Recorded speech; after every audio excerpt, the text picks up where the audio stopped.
Absolutely ഒരു cinema കഥ പോലെയാണ് വിജയുടെ രാഷ്ട്രീയ പ്രവേശനം. ജസ്റ്റ് 2 വർഷം കൊണ്ടുണ്ടാക്കിയ ഒരു പാർട്ടി ഇന്നത് എത്തി നിൽക്കുന്നത് തമിഴ്നാട് ഭരണത്തിലാണ്.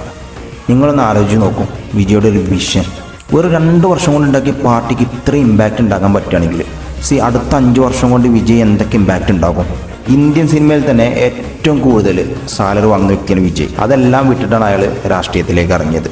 ഇളയ ദളപതിയിൽ നിന്ന് ഇന്ന് CM of Tamil Nadu C Joseph Vijay. യാതൊരു മുൻപരിചയവുമില്ലാതെ സിനിമ മാത്രം അഭിനയിച്ചൊരു വ്യക്തി ഇന്ന് തമിഴ്നാട് CM ആകുമ്പോൾ എന്തായിരിക്കും അയാളുടെ പ്ലാന്?